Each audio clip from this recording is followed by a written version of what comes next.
In 2008, a game called Audio Surf was published that allowed you to ride the waves of your music that was stored on your PC. This created a visual track that you would work through collecting blocks and trying to get the highest score.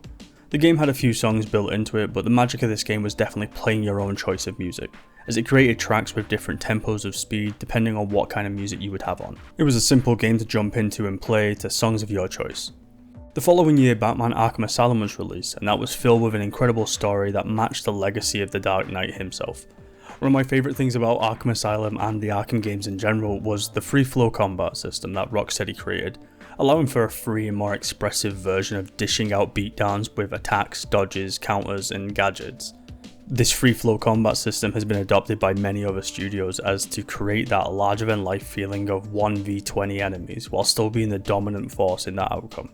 Now, what do these things have to do with each other? Well, nothing really. I've certainly played loads of games with music on and tried to hit some nutty little clip that would perfectly line up with a drop. Any friend that plays PvP shooters with me these days will know that I'll jump out from a location, spin around while singing "I can't stop" before missing anyway and getting punished for the attempt. It's cringe, stupid even, but I love it.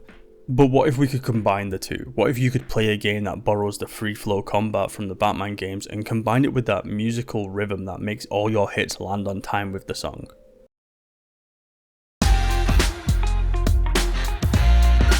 Dead as Disco is loud with its style and use of colours. The entire visual experience of this game stands out as something you wouldn't even humour taking your eyes off, as you fight to the beat as Charlie Disco, a fallen icon who has one chance to reclaim the spotlight from the idols, his ex-bandmates and musical legends. This game is incredible as you throw punches, kicks and glow sticks back and forth with anything that stands in your way. As you boogie and weave through target to target, the music feels like it perfectly matches the tempo of how you play. So let's talk about some of the content we have access to in this demo. The tutorial will quick and easy teach you the basics of Beat Kundo, as you learn the visual cues for what to do when and how to react to enemy advances. Then there's a segment of a story mission against Hemlock, which is one of the idols. It's more scripted to have you work through multiple different locations with the sync moments happening to display the kind of gameplay music synergy that Dead as Disco has worked to create. This mission was a lot of fun as you fend off goons while Maniac blasts in the background from start to finish. From a platform to the train tracks to the train itself, you are the centerpiece of all the mayhem going on before it ends as what I assume would be the actual challenge of Hemlock himself. Giving us enough to get hyped about, but not showing us what the boss fights are going to look like, a very smart choice in my opinion. Then you have Infinite Disco, which is where you'll go and play the game undisturbed, as it's where you can play a song out through its entirety, or you can put it on infinite mode, which just runs the song on a loop until you fail, putting you in an arena location with waves of enemies that ramp up in difficulty the longer you play. This is the place to really feel out the combat and work on improvements, at least in the demo.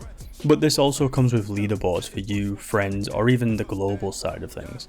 You can compete to set the highest score, be that in the song's runtime or in infinite mode.